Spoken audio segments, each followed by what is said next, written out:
My name is Jake, and for the past 10 years, I was married to Natalie. If you'd asked me a few years ago, I'd say I had a good marriage. It turns out I was completely wrong. Natalie was going to leave me, thinking she'd get half of everything. She believed she had everything sorted out, but she didn't realize I was 3 steps ahead.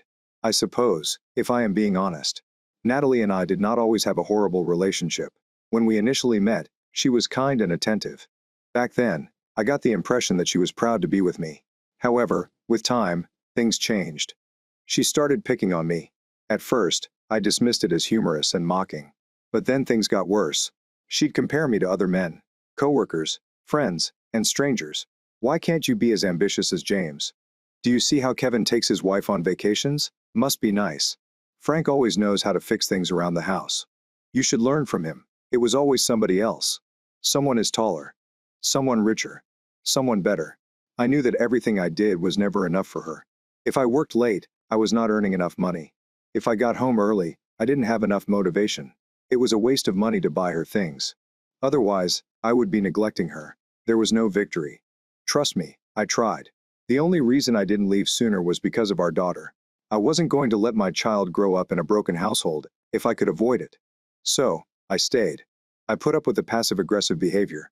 One ordinary Saturday afternoon, I was sitting in the living room, flicking through my phone, when my daughter approached me with that hopeful little smile. Kids know when they are about to ask for something. "Daddy, may we grab some ice cream?" Her eyes were already wide open when she asked. "Try to win me over." I chuckled and shook my head. "Sweetheart, you are aware that ice cream is not always beneficial to your health. Too much sugar." I had told her this 100 times before, but this time, instead of sulking or negotiating like she always did, she simply shrugged and replied, "But Uncle Ben always brings me ice cream." Everything in me remained still. I forced myself to be calm and act normal. But who the hell was Uncle Ben? Attempting to keep my voice light, I asked. "Oh, yes. Who is Uncle Ben?" She did not even hesitate. "Mummy has a pal. He visits you while you are at work or on vacation. He buys me some ice cream and biscuits." I was speechless. A child her age does not lie about stuff like that, especially not with such casual honesty. In her opinion, nothing was wrong. I forced a smile. "Ah, I see. That is wonderful of him." She nodded and hurried off to play. But I simply sat there. My wife, Natalie, had a male buddy who came over when I was not around. I did not ask her about it immediately. Instead, I performed better.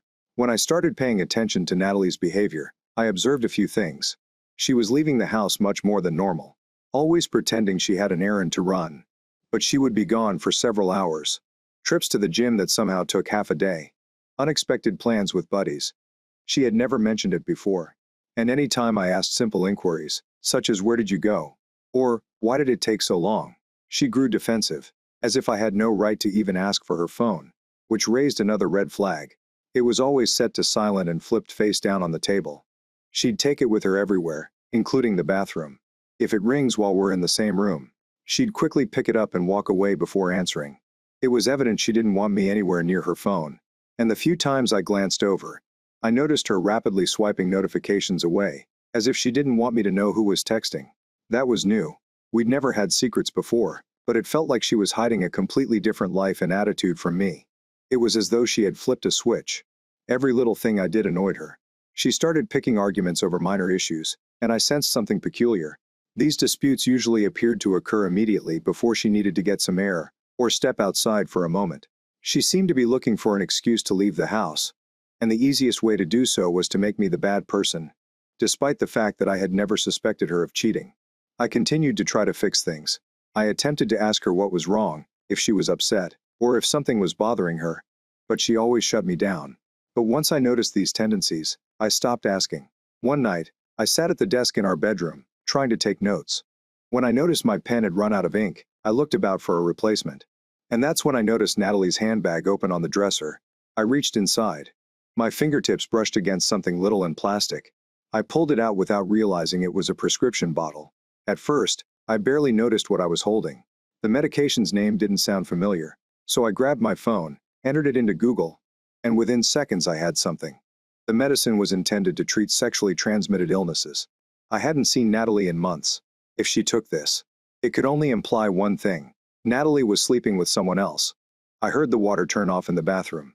I returned the bottle precisely where I found it. I did not want her to know what I had discovered. Rather than confront her, he plays along. Texas is a fortified river state.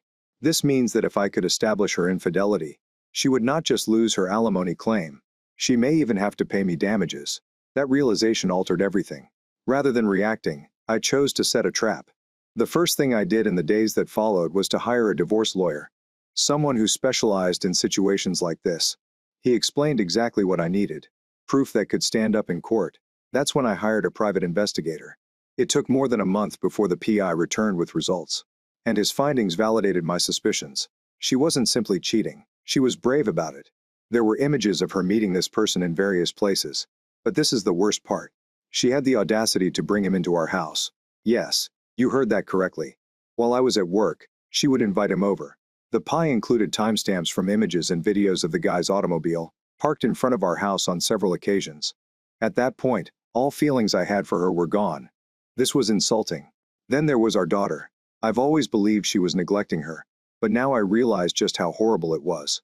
She would depart for hours, often skipping sleep altogether, simply to be with him. She was absent. My lawyer made it clear that if I could establish she was neglecting our child, I could seek full custody. And that's exactly what I intended to do at this moment. She had no idea what was coming. She believed she had me deceived. However, in actuality, I was already assembling my case piece by piece, waiting for the right opportunity to strike. Concerning finances, Natalie would not hesitate to bleed me out. So I made my move by shifting all of my substantial assets to accounts in my daughter's name. I established them as college savings funds and legally arranged them as inheritance accounts on paper. Everything now belonged to my daughter. Natalie couldn't spend a dollar because those accounts were solely for her future. It wasn't as easy as merely transferring money around. I talked with a lawyer to ensure that everything was in order. And once done, there was no going back. This was not about being petty. It was about safeguarding everything I had worked for. If I had left everything in our joint accounts and sued for a divorce, Natalie would have been entitled to half of it. Maybe even more if she played her cards correctly. The money no longer belonged to me, because it had been set aside for our daughter's future. All I have to do is become the legal custodian of my daughter's accounts. I'll still have complete control. After yet another fight, Natalie finally said the words I had been waiting for. I want a divorce. She folded her arms and gazed at me, expecting me to plead for panic and fight for her. But I did not. I had prepared for this moment long before she even considered saying it out. I wanted out just as badly. Perhaps even more. Instead of arguing, I simply smiled and said okay. That single word threw her off. She blinked, like she hadn't expected it to be so simple. She believed she had the upper hand in her head. She was going to walk away with half of everything, plus alimony to make herself comfortable. She had no idea I'd spent months planning for this very moment. The following morning, before she could even begin discussing how we could divide things properly, I instructed my lawyer to mail her the divorce papers. She was still wearing her robe when she opened the mail at the breakfast table. I watched her expression alter. Her entire world collapsed in real time. The papers described everything. Not only was she not receiving alimony, but she may also be obligated to pay me damages for the first time in years. She was speechless. She glanced at me with wide eyes, as if seeing me for the first time. Natalie maintained her composure while the divorce proceedings began. She presumably believed there would be an exit, but she was mistaken. The private investigator did a thorough job. There were images with timestamps of her seeing her boyfriend in various locations, and when the court examined them, it was clear what had happened. Then came the kicker, the STD medication, which I photographed that night. I recall how pale her face became when my lawyer delivered it. There was documented evidence that she had been treating an infection. She definitely did not get it from me. The judge did not even bother to conceal his disdain. Texas is a fault-based divorce state, which means that catching one spouse cheating dramatically alters the outcome of the case. She was the one who broke our vows. She lost the right to alimony. She had expected a paycheck. Instead, she received nothing. To top it all off, her infidelity immediately resulted in the divorce. There was a potential she'd have to pay me damages. But the worst blow for her, the court's custody decision, was the one that truly crushed her. My lawyer laid it all out the night she left our daughter home alone to meet her lover. The imprudent expenditure. She emphasized her affair over her family. The judge did not hesitate. He saw her for precisely who she was, an unfit mother. Full custody was granted to me. No shared parenting, weekends, or back-and-forth arrangements. Natalie was relegated to becoming a guest in her own child's life. I had already established accounts in our daughter's name. Other big assets, such as the house, were organized in a way that she couldn't access. By the time the verdict was issued, she had nothing left. When we walked out of that courtroom, she was not the same lady who had boldly requested a divorce. I will not lie. There was a moment when I might have taken her back and tried to make things right for our daughter. But those days are long gone. I can see everything well now. Some mistakes cannot be undone. Some people only regret their conduct when they understand the repercussions. This is exactly what happened to Natalie. At first, she pretended not to care. She realized she wasn't getting any money from me, that she was losing custody, and that she had nothing to fall back on. She suddenly questioned her decision to go. She began phoning, leaving long messages about how we had so many wonderful years together. How she made a mistake. Our daughter needed both of us. But where was the care for our family while she was sneaking around? Where was the regret when she was lying to my face and treating me as if I wasn't good enough? I remained firm. She attempted every trick in the book. Guilt, phony regret, and even blaming me for failing to fight for our marriage. However, you cannot battle for something that the other person has already set on fire. She was never apologetic for what she had done. She was sorry she was caught. I'm even more sorry that I didn't let her walk away with the life she believed she deserved. Now I am free. And not only legally, intellectually, emotionally, and financially. I can now focus on my daughter and create a life in which I don't have to walk on eggshells or wonder what lie I'm being told today. I learned a great deal from this. First and foremost, never disregard the signs. If anything feels strange, follow your instincts. Second, constantly protect your emotions and finances. If I hadn't taken the measures that I took, I would have ended up with nothing.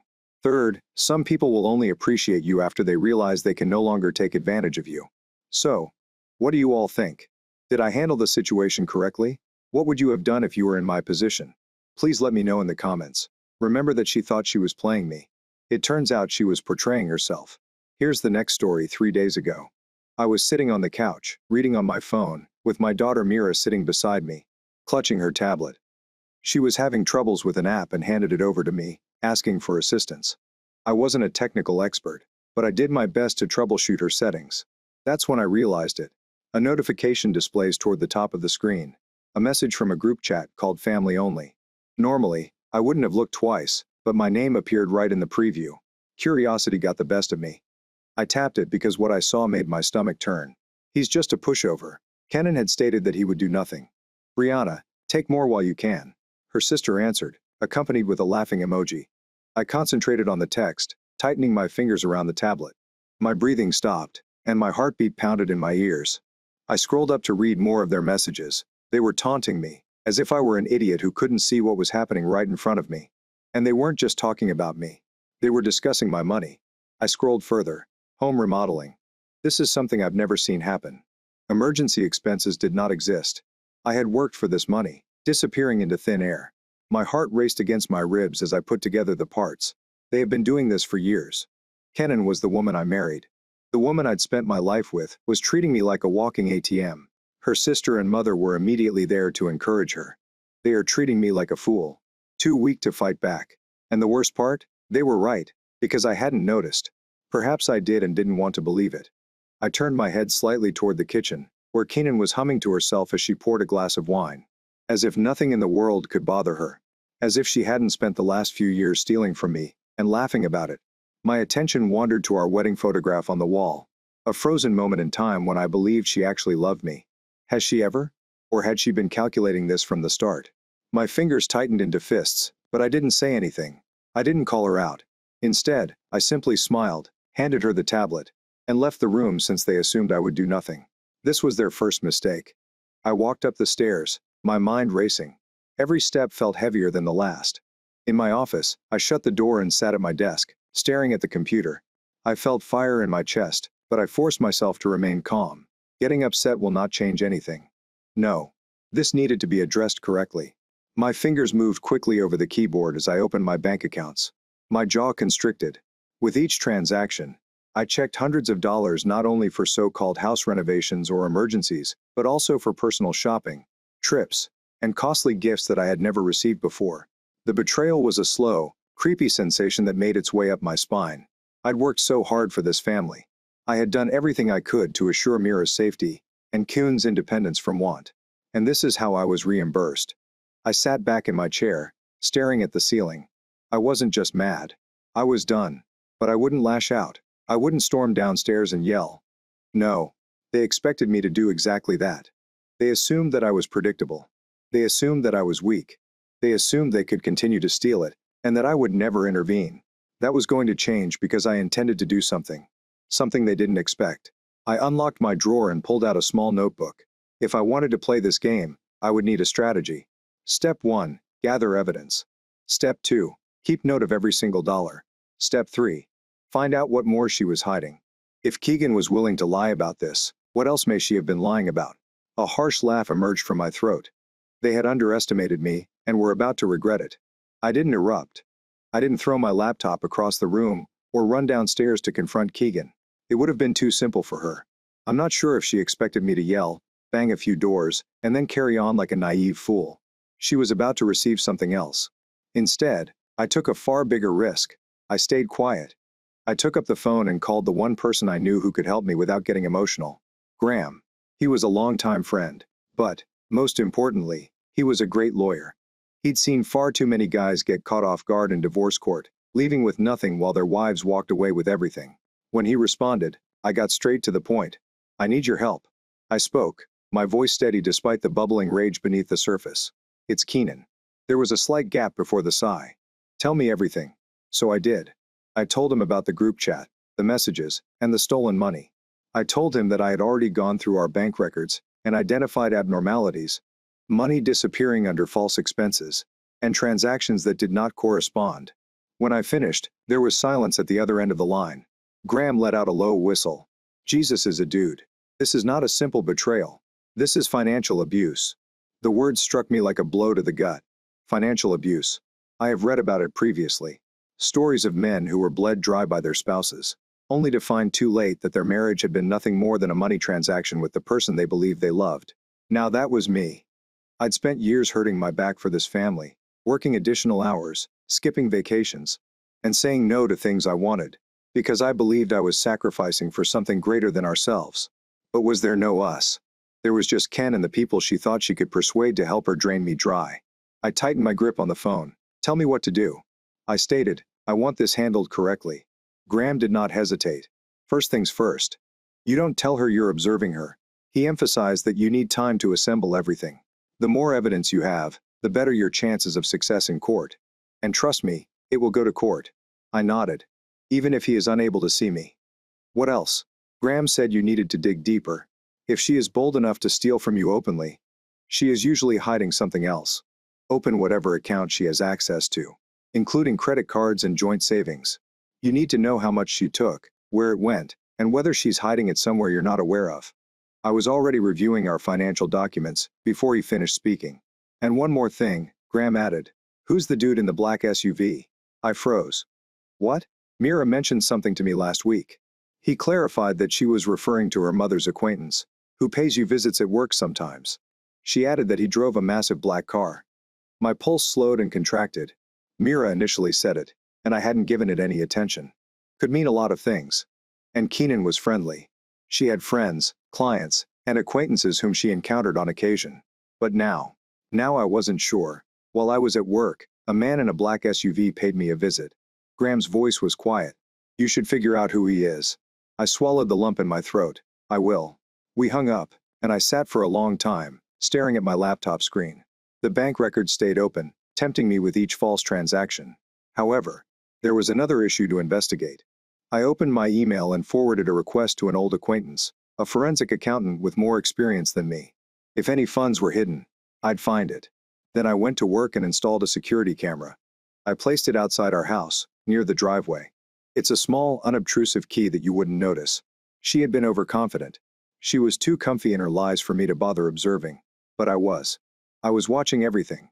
That night, I lay next to her in bed. I didn't sleep. I listened to her quiet breathing and wondered how long she had been planning this.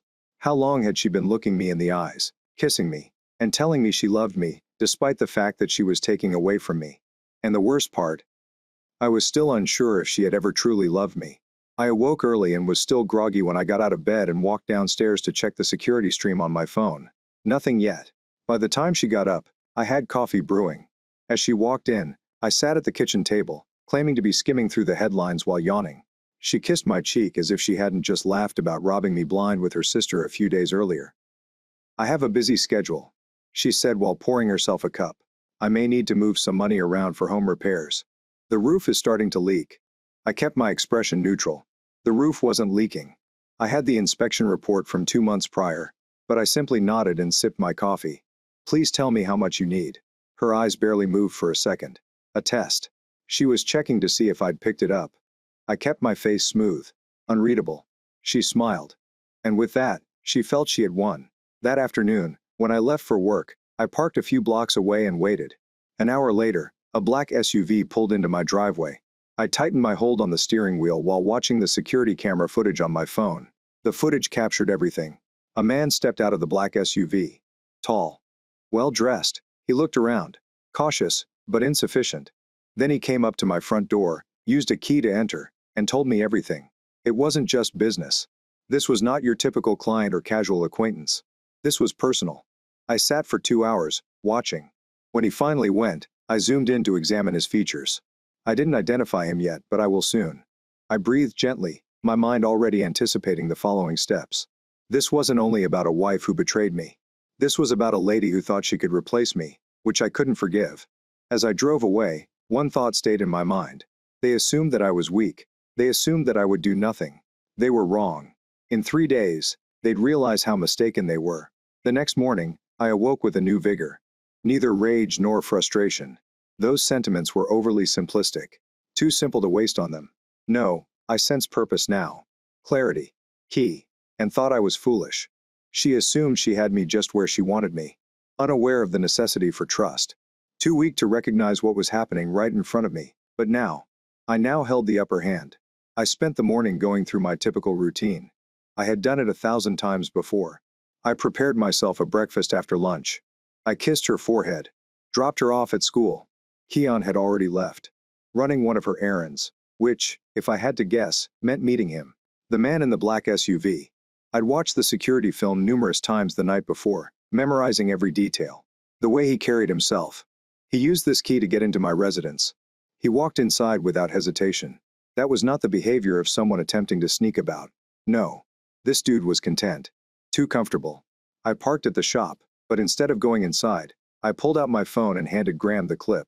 It wasn't enough to prove an affair in court, but it was a good beginning. Graham. If he has anything publicly available, I'll do a facial recognition scan. Business profiles. Social media government records. We'll find him. Good, because once I had his name, the real game would begin. By midday, I had more proof than I could have anticipated. The forensic accountant I engaged forwarded me a preliminary report. My stomach churned as I read that. Keenan wasn't just funneling money into one secret account. She had 3, one under her name. One is in her sister Brianna's name, while the other is in his. The man in the black SUV. Whoever he wasn't keeping him around for fun. She was funding him. I stared at the transaction history. My blood is running cold. I had worked extra hours and taken fewer vacations. This family decided not to indulge in personal luxuries. And throughout this period, my money had gone to another man. My fingers wrapped around the telephone. Not anymore. Graham's call arrived at 3 p.m. I got him, he replied. I shut the office door and sat down, clutching my phone tightly. Who is he? Marcus Preston, 41, owns a real estate agency downtown. Married. 2 kids. Married? I leaned back in my chair and slowly exhaled. So he wasn't just sleeping with my wife, he also had a separate family. You have an address too, Graham stated. One is his home, while the other is a condominium registered in Keegan's name. I closed my eyes, resisting the urge to criticize anything. The condominium. She had bought him a whole house with my money. Send me everything, I asked quietly. What's the plan? I stared at the ceiling, my mind racing.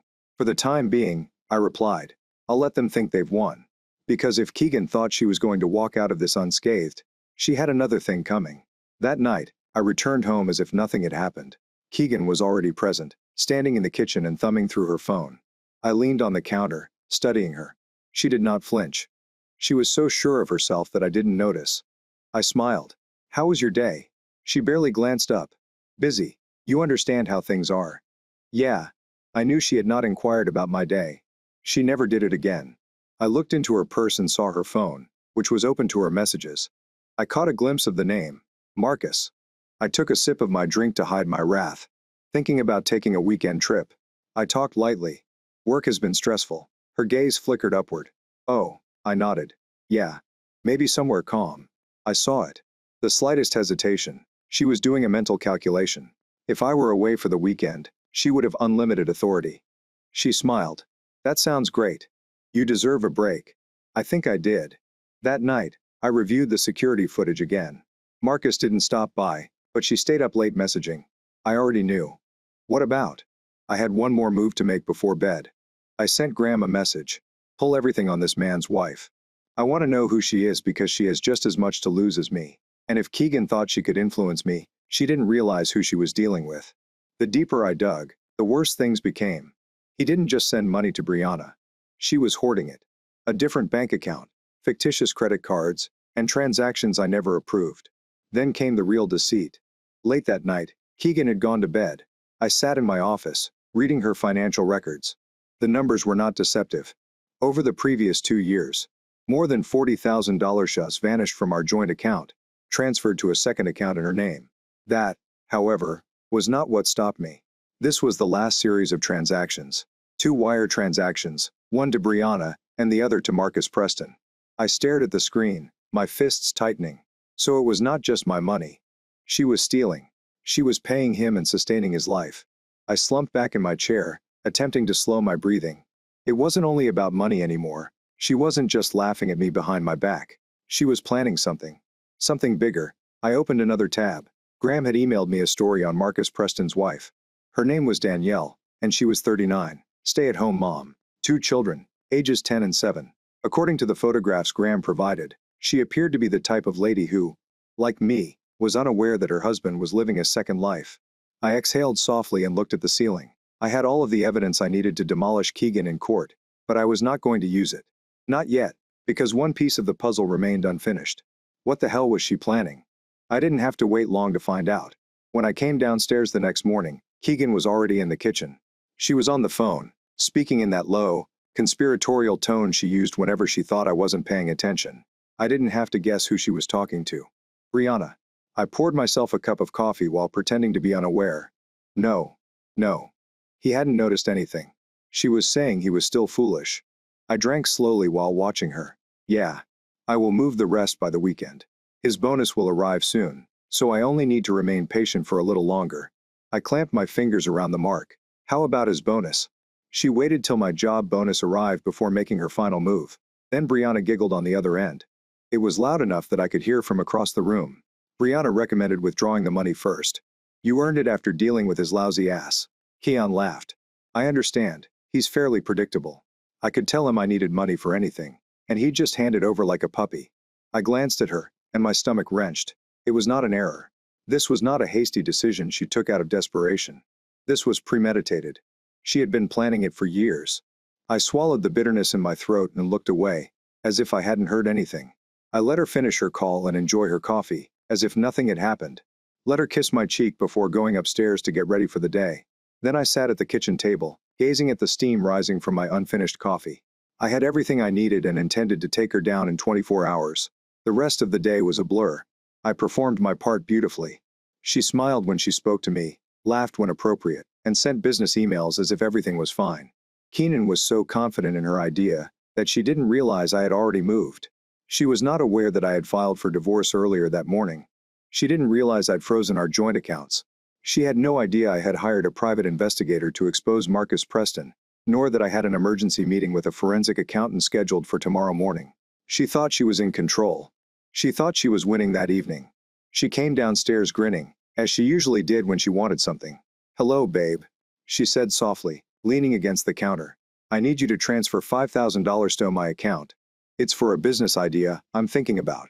I looked up from my laptop and pretended to have a sudden business opportunity. She nodded excitedly. Yeah, it's a good investment, but I need the money right now. I smiled. Of course. Not a problem. Her eyes sparkled with excitement. She had no idea. She'd wake up tomorrow morning with nothing. That night, I didn't sleep. I lay in bed, staring at the ceiling and listening to Kian breathe next to me. She slept sweetly, not realizing that her entire world was going to collapse. I closed my eyes, and forced myself to stay calm. One more day, one more day. She'd finally realized what it was like to be caught off guard, to be betrayed, to be the one who lost everything. The following morning, I went to work as usual, but I didn't enter the workplace. Instead, I met with the forensic accountant and handed over all of the financial paperwork I'd received. He assured me that by the end of the day, Keenan's hidden accounts will be totally uncovered. Then I met with Graham. Everything is in place, I asked. He nodded. She won't have access to a single penny by tonight. Preston Graham smirked as I took a deep breath and nodded. His wife gets the evidence today. She'll appreciate what we uncovered. I smiled. Checkmate. That evening, I entered the home. Paul, keep her calm. He was already inside, sitting on the couch with his phone in hand. When she spotted me, her expression contorted with dread. Calvin. Something is wrong with my bank account. She responded instantly. I am unable to access it. Did you? I bowed my head, acting perplexed. Wrong. That's unusual. Maybe you could check with the bank? Her respiratory rate rose. I could see the wheels turning in her thoughts. Reality is emerging. Too late. She lost control. Then her phone broke. I watched her pick it up. The color drained from her face as she read the message that she had just received. I already knew what it was. Marcus Preston's wife learned that his entire plan had crumbled before her eyes. She looked up at me. Her mouth opens. Maybe to explain. Maybe to plead. Maybe to yell. I just smiled. Is there something wrong, sweetheart? I sat across from her, watching as panic spread across her face like a slow-moving storm. Her fingers trembled around her phone as she read the message that had just destroyed her little delusion. I could only assume what it said. Perhaps a furious text demanding an answer. Perhaps a determination to ruin both. Perhaps even a photo of Marcus's packed baggage scattered on the front lawn. His idyllic little home life is disintegrating in real time. Keegan swallowed hard. Her attention moved to me, trying to read my expression and determine if I had anything to do with it. I just smiled. Is there something wrong, sweetheart? Her mouth opened, but no words came out. She was still processing and convinced herself that this was not happening, that her well-prepared scheme hadn't collapsed in a matter of hours. She cleared her throat and forced a faint grin. No, that was just a strange message from Brianna. Lies. They were quick to approach her. I was grossed out, but I didn't show it. Instead, I leaned back and stretched my arms across the back of the couch, as if I had plenty of time. Oh, what about? She paused. Nothing significant. This is simply family stuff. Another untruth. But this time, she couldn't even make it seem believable. Her hands shook. I extended the silence between us, allowing her to become buried in her own anxiety. Finally, she couldn't take it. She forced a laugh. Standing up quickly, I suddenly realized I needed to run an errand. Of course she did. She needed to speak with Brianna to find out what was going on. Make up a new plan. Too bad for her. She was out of time. I stood up as well. Stretching. I'll come with you. She froze. I smiled. Yeah. I was thinking we should spend some time together. It's only us. You're always quite busy these days. Her lips parted slightly. I could see wheels turning in her thoughts. She wanted to inform me immediately now. She wanted to rush out and clean up the mess before it worsened. But she couldn't. Because if she pushed too hard, it would look suspicious. The last thing she needed now was for me to become suspicious. She made a stiff nod. Sure. Let me get my keys. As we drove, I observed her unusually hard hold on the steering wheel and her eyes flickering to her phone. Every several seconds, she was waiting for a message from Brianna, for a word from Marcus. Perhaps he is waiting to hear from his wife. But no one arrived. I knew since I had already blocked off all escape routes. Her financial accounts were frozen. Her secret condo is being investigated for fraud. Marcus was surely praying for forgiveness from his wife, as his entire life burned around him, and Brianna. She was about to receive a surprise. Kian had no idea. She was sitting next to the person who had arranged her death. She cleared her throat. So where do you want to go? I gazed at her. Oh, I figured we'd go on a drive and maybe eat some food. Just talk. She nodded absently, barely hearing me. Good. Let her sweat. I let her drive aimlessly, letting the tension in the car build and feeling the weight of everything closing in. I finally spoke. You seemed stressed earlier. She blinked. I tilted my head slightly and examined her. You appeared strange, as though something was upsetting you. Her fingers tightened around the wheel. No. Just fatigued. Another lie. I nodded slowly. Right. Tired. She bit her lower lip and tightened her grip on the wheel. Why are you asking? I shrugged. I've noticed that you've been acting strangely lately. She gave a timid, shaky laugh. I haven't changed. Same old me. I smiled. Right. She turned down a quiet street and stopped in front of a cafe. I let her leave first, observing as she halted and checked her phone one final time before slipping it into her pocket. She was unraveling, which I loved. We sat across from each other in the cafe, the atmosphere thick with unspoken words. She fidgeted, scarcely looking at the menu. I took my time, ordering a coffee first, then a meal. She simply received water. She wasn't hungry. She was too obsessed with figuring out how to fix this. Too bad for her. It was beyond repair. I waited for the stillness to pass before speaking again. So I talked casually. How is Marcus doing? Her head came up so swiftly. She nearly spilled her water, and her entire face was devoid of color. She opened her mouth, then closed it. Her throat bobbed as she swallowed. I'm not sure who that is, she said, her voice fading. Lies. She was panicking now. I smiled. Oh, are you serious? That's funny because his wife is very aware of your identity. Her breath caught. I leaned forward, placing my elbows on the table. And she was furious when she realized where all of his extra money came from. Chien's fists clasped in her lap. I do not. I turned her off. Save it. Can't. I already know everything. Silence. There was absolute silence. Then her lips parted. Calvin, I can explain. I raised my hand. No, you can't. She flinched. I know about the money. I spoke in a calm voice. Hidden accounts, bogus restorations, and artificial emergencies. I waited for the words to sink in before delivering the fatal blow. I know about the condo. Her eyes widened with terror. Yeah, that is correct. I noticed she had opened her mouth, but no sound came out. For the first time since I discovered her betrayal, she appeared terrified. Good. I leaned back and observed her. Do you know what the best part is? She did not respond. I smiled. You assumed that I was too weak to fight back. Her breath shuddered. But guess what? I said this while slowly standing up. You are finished. She didn't move. Didn't blink. She just sat there, completely paralyzed. I threw some cash on the table and walked away without looking back. She'd played the game. Now it was my turn. He did not follow me outside the cafe. She sat there, frozen fingers gripping an untouched glass of water. Her breath is shallow. I didn't have to turn around to notice she was unraveling. I could feel it. The weight of her realization pressed down on her, like an anvil. She lost control. I strolled over to the automobile, opened the door, and sat behind the wheel. But I didn't start the engine. I sat and waited. After 2 minutes, she stumbled out of the cafe.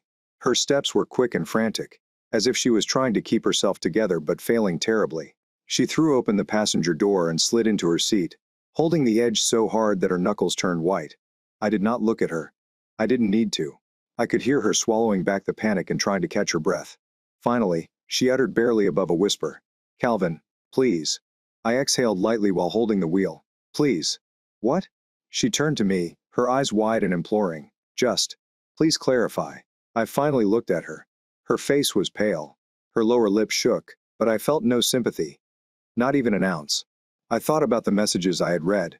Take more while you can. He refuses to accomplish anything. Simply make sure that the money is out first. I considered every dollar she had stolen, every lie she told, every time she looked me in the eyes and claimed to love me while plotting my destruction. She now wanted to explain. I laughed without humor. Go ahead. She blinked, amazed. I was really giving her a chance. She took a nervous breath. I had not intended for it to get this far. I clenched my jaw. That's it. Is this your excuse? Her hands twisted in her lap. I do not know, Calvin. It started little. And then you realized you could keep getting away with it. I finished for her, and it was straightforward. She did not answer because she knew I was right. I took a deep breath and tapped my fingertips on the steering wheel. Tell me something, Ken. When you were joking with me in the group chat, I turned my head slightly to view her. Have you ever experienced guilt? Only once. She flinched. I stared at her, waiting. Be honest. Her throat bobbed as she swallowed hard, and then she said in such a quiet whisper that I almost missed it. No. I nodded slowly. That's what I thought. Silence pervaded the vehicle, heavy and smothering. I eventually turned the key in the ignition. The engine roars to life. She tightened. Where are we going? I pulled out of the parking lot. My gaze was fixed on the way home. The drive back was silent. He and she sat upright in their chairs, staring out the window, probably trying to figure out her next move. But there wasn't one. I was already certain of that. By the time we got to the driveway, the sky had darkened. The house remained undisturbed. Calm. Peaceful. Deceiving. I got out of the car without saying anything. Walking in, she followed, breathing unevenly as the door shut behind us. She turned to face me. The voice shakes. Calvin, please. This is something we can fix. I cannot. No. I turned her off without hesitation. I can fix it. You are finished. Her lips parted, and panic washed over her face. I walked into the kitchen and opened my laptop on the counter. Sit down. She paused. Why? I finally looked at her. Sit down. She swallowed hard and obeyed. I sat down on one of the kitchen chairs and turned the laptop towards her, my finger lingering over the touchpad. Do you know what this is? She blinked at the screen. The email was intended for Marcus Preston's wife. Her breath caught. I sent her everything. I responded while watching her response. Financial records, bank transfers, and messages between you and Brianna. Her hands rose to her mouth. No. I ignored her.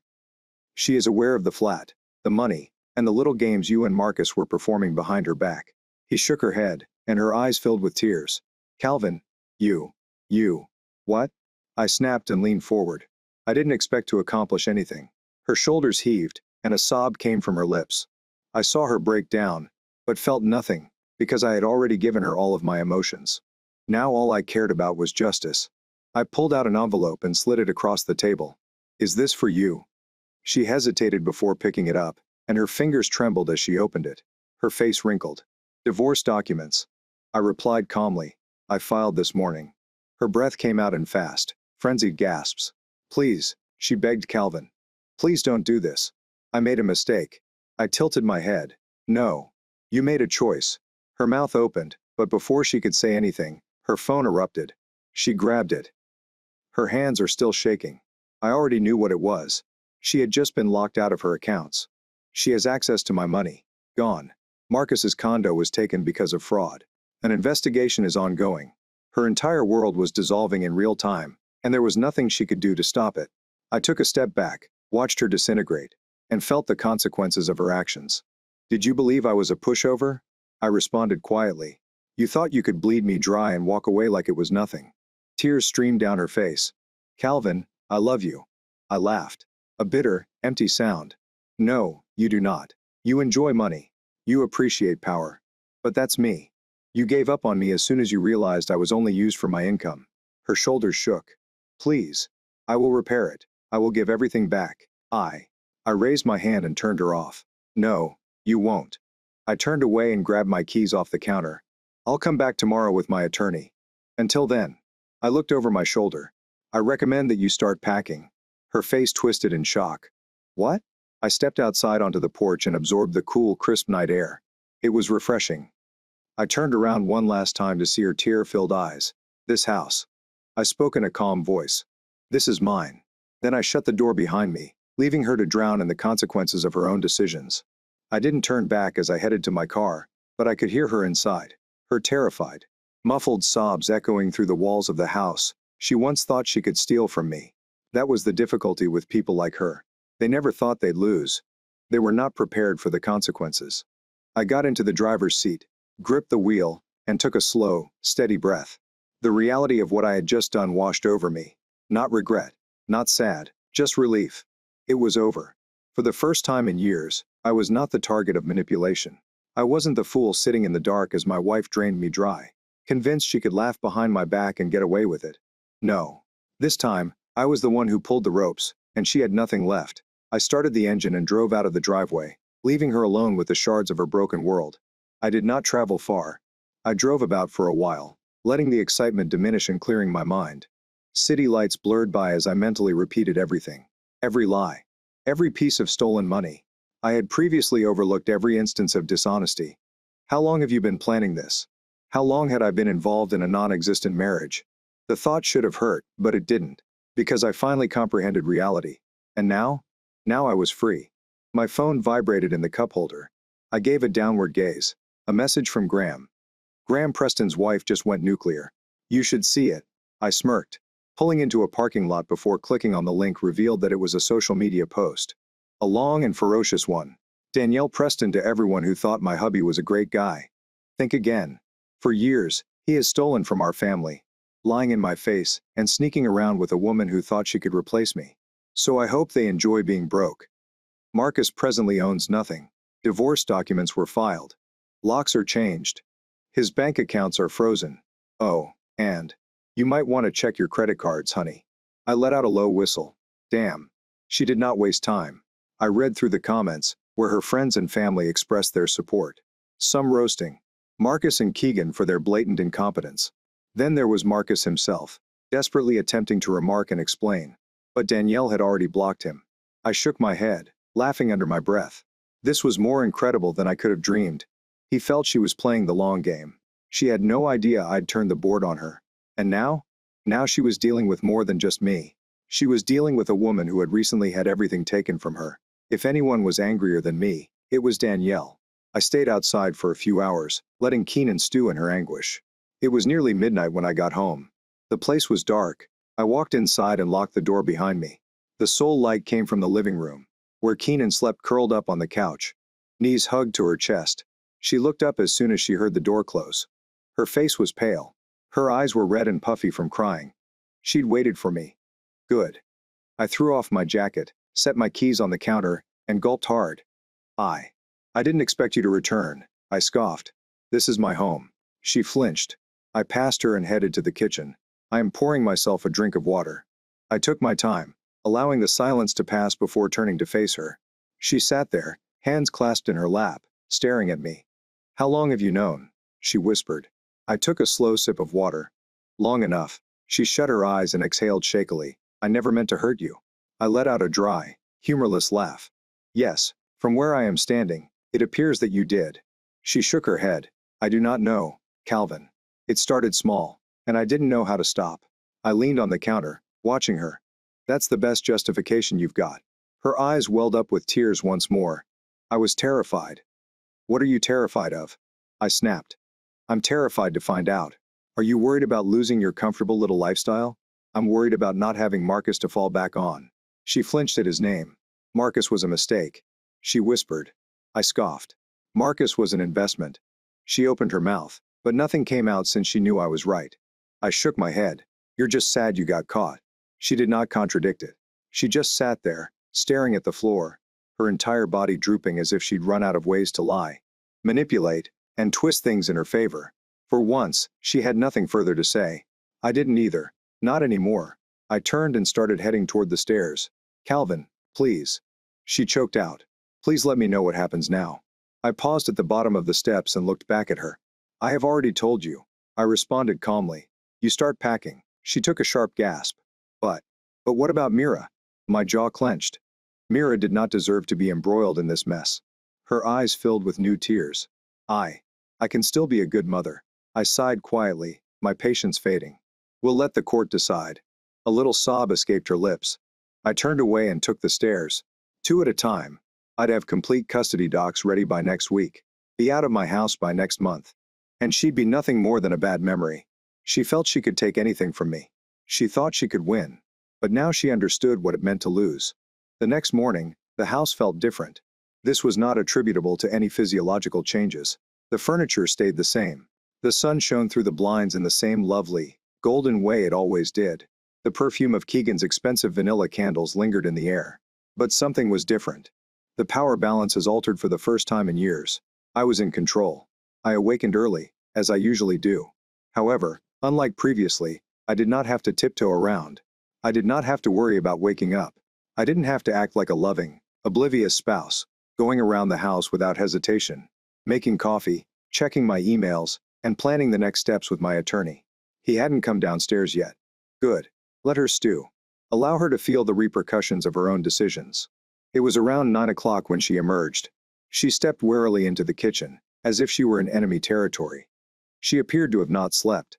Her eyes were puffy, her hair was combed, and her face was rough with worry. Morning. I spoke casually, sipping my coffee. She flinched as if she hadn't expected me to see her at all. Morning. She groaned before pulling out a chair and falling into it. She looked at her hands. The silence between us felt tight and suffocating. I didn't offer her coffee. I didn't ask if she had slept well. That period in my life when I was worried about her well-being was over. She inhaled shakily and looked up at me. Calvin, can we talk? I bowed my head slightly, thinking about what she had consumed. About us. About everything. I took a slow breath and placed my coffee mug on the counter. Kenan, there is no more us. She flinched. I understand, but simply, I need you to hear me out. I crossed my arms. You had years, to be honest. And now? So you want me to listen after everything? Her lips parted, but no words came out. She had no defense. She still tried. I was mistaken.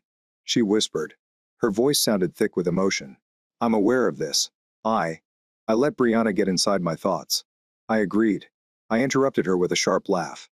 You let yourself do this. Brianna, do not put this on. Every choice you took on your own was to steal from me. You chose to shame me behind my back. And you chose to sleep with Marcus. Her face twisted with humiliation. Was it worthwhile? I asked. She blinked rapidly, her throat quivering as she fought back tears. No, she confessed, her voice breaking. It wasn't. I looked at her intently for the first time since the nightmare began. I actually believed her. However, belief did not imply forgiveness. I inhaled gently and touched my jaw. Look, whatever you say right now will not change the fact that you are leaving this house. This cannot be negotiated. Her breath caught. Thanks, Calvin. No, I cut in sharply. I've already shown you more patience than you deserved. Her shoulders shook, and she covered her face with her hands. I looked at her for a while, looking for that last piece of myself. The old me felt terrible for her. But it never came. Reaching for a folder on the counter, I moved it across the table. Here's how things will proceed. I responded strongly. You're going to pack your belongings. You have until the end of the week to get out. She looked up with trembling lips. Where am I supposed to go? I shrugged. Not my problem. Tears ran down her face. What about Mira? My expression hardened. We'll let the court decide. However, given the proof I have of financial fraud and infidelity, I don't see you gaining much custody. Her breath came in short, scared gasps. The sheer weight of the circumstance eventually crushed her. This was not a fight she could win. She had already lost. I left her there, sobbing into her hands, and went into my office to make a phone call. Graham picked up the first ring. Morning. How is the queen of manipulation handling her downfall? She's cracking, I said. You let out a satisfied home. Good. Everything is in order from my end.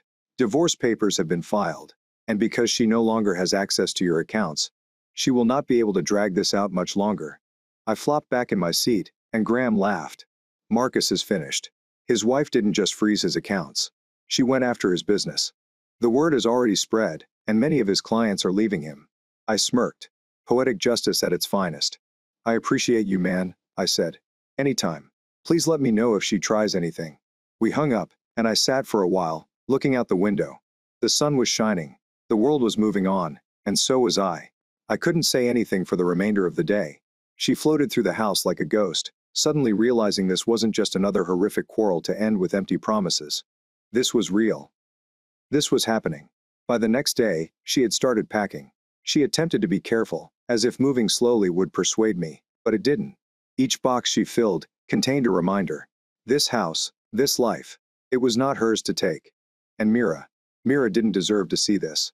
I had previously planned for her to remain with my parents for the next week. She didn't need to hear her mother's impassioned pleas, or see her cry over the devastation she had caused. This was between Kenan and me. By the end of the week, the house would be mine once more. No more falsehoods, no more betrayals, just peace, and I couldn't wait. Kenan's final morning in my house was hauntingly quiet.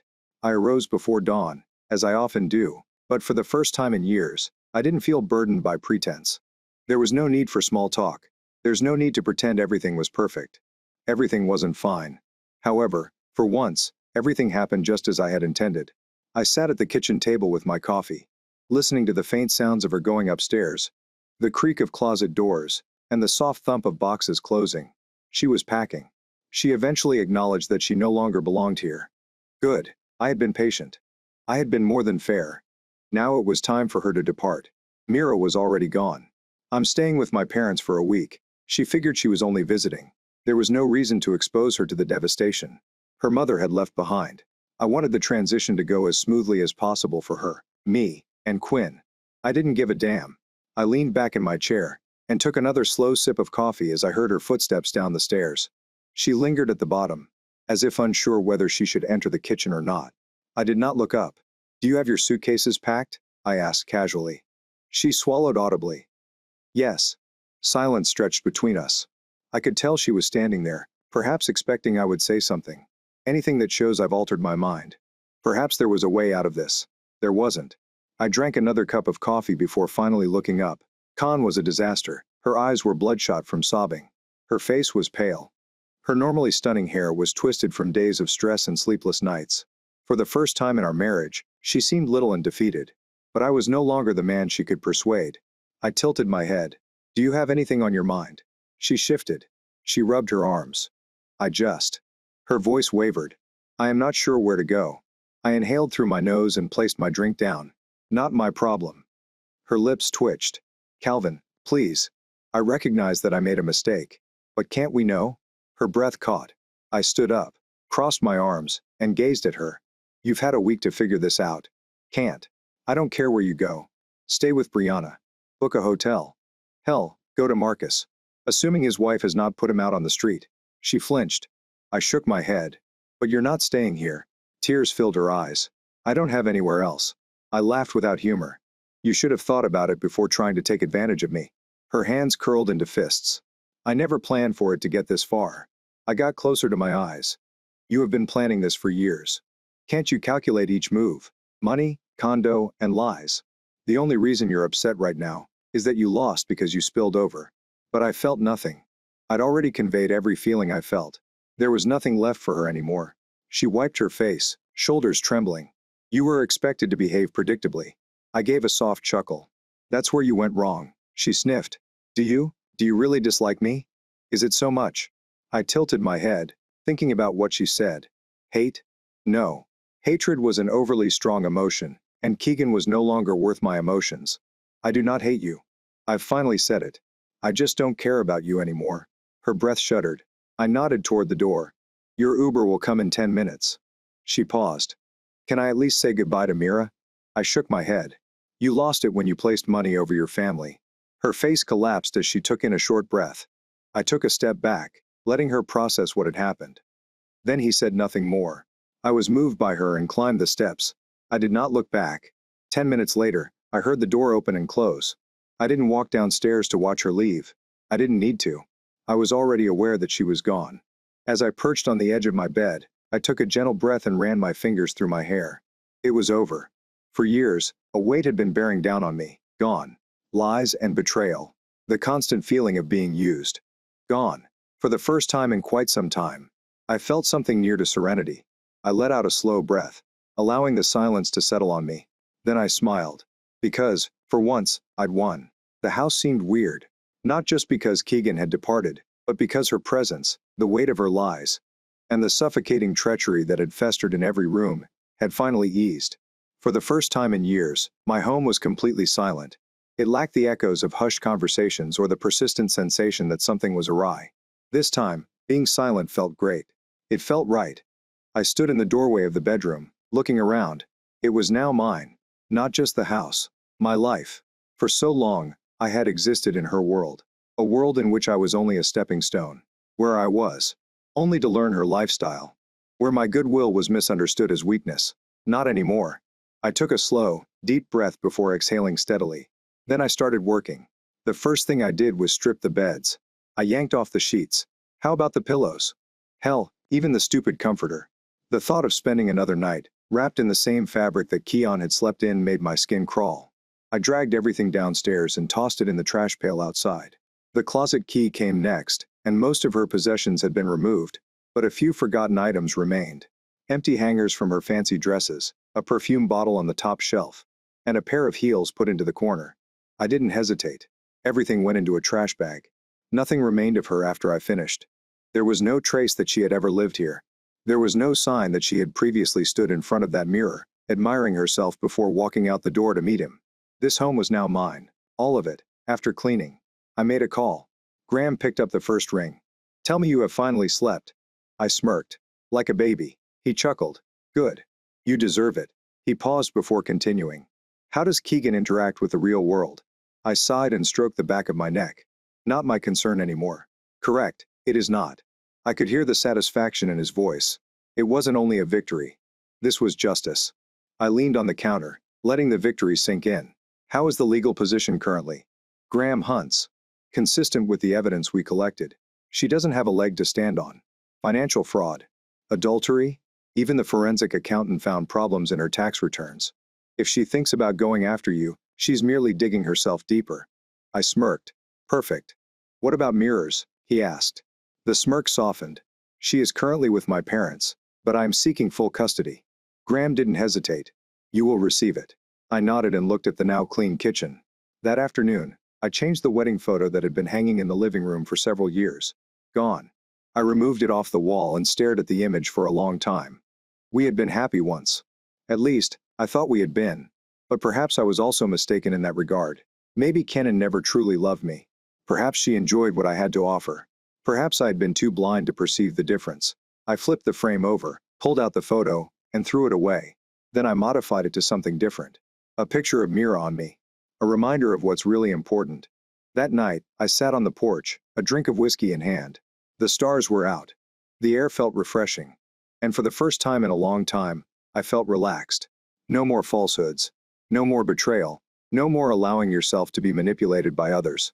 I took a slow sip of my drink, letting the warmth spread across my chest. This wasn't just the end of my marriage. It was the beginning of something new. A life in which I was not exploited. A life where I wasn't walking on eggshells. A life where I could breathe. I smirked to myself, shaking my head. They had all underestimated me. Marcus and Brianna are teenagers. They laughed at me, thinking I was weak. I assumed I wouldn't fight back. And now? They now had nothing. I collapsed back into my chair. I closed my eyes for a second. The game was over, and I had won.